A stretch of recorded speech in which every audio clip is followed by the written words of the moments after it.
DK design လေးကတော့ customer ညီမလေးကသူလိုချင်တဲ့ design လေးကိုပုံပြပြီးမှာထားတယ် customize cake design လေးပါအထဲမှာကတော့ blueberry flavor လေးထည့်ပေးထားတယ်အသီးအဖက်လေးပါပါတဲ့ချန်ပြစ်ပြစ်နှစ်နှစ်လေးကိုအခုလိုမျိုးနူးညံ့ပြီးတော့အချိုလျှော့ထားတဲ့ cake သားလေးမှာတွဲတင်ပေးလိုက်တဲ့အခါကျတော့စားတဲ့အခါမှာအရသာလေးကအရန်လည်းမချင်ပဲနဲ့ blueberry ရတာလေးကပေါ်လွင်နေမှာပါအခုလုံးမှာဒီ design လေးပါအဲ့တော့သူ့ cake design လေးမှာပါတဲ့အသေးပုံလေးရဆိုရင်လည်းအရန်အသေးပုံအရန်ကွေးနဲ့အသေးပုံမဟုတ်ဘဲနဲ့ခက်လုံးလေးဖြစ်တဲ့အတွက်အဲ့လိုမျိုးလေးလုံးအသေးပုံလေးကိုမှအနားသက်ကိုတိတ်မညီအောင်လုပ်ပါမယ်ညနေဖြေမှာကျတော့အပြာနုရောင်နဲ့အဖြူနဲ့ဆိုတော့ရောင်ပြေးလေးလိုဖြစ်နေလိမ့်မယ်ပြီးရင်တော့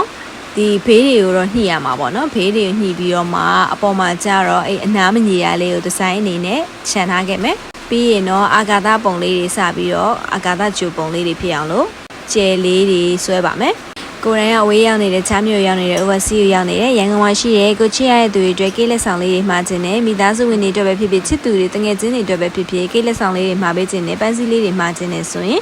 စစ်ဘုံဘေကရီရန်ကုန် Facebook page ကနေ order မှာလို့ရပါတယ်အခုလိုမျိုးအရေးကြီးတဲ့နေ့မျိုးမှာကိတ်ရောပန်းစည်းရောကိုချစ်ရတဲ့သူကို surprise လုပ်ခြင်းနဲ့အိမ်တိုင်ယာရောက်ရန်ကုန်မြို့တွင်းမှာဆိုရင်ပို့ပေးတာမဟုတ်လို့အချိန်ကုန်အလုပ်ရှုပ်လဲတက်တာစီတယ်လေမှာမယ်ဆိုရင်တော့ follower 3,000 ကျော်ရှိတဲ့စစ်ဘုံဘေကရီရန်ကုန် Facebook page မှာလည်း order မှာလို့ရတယ် Viber ကနေမှာမယ်ဆိုရင်0977370856 ကနေလည်း order မှာလို့ရပါတယ်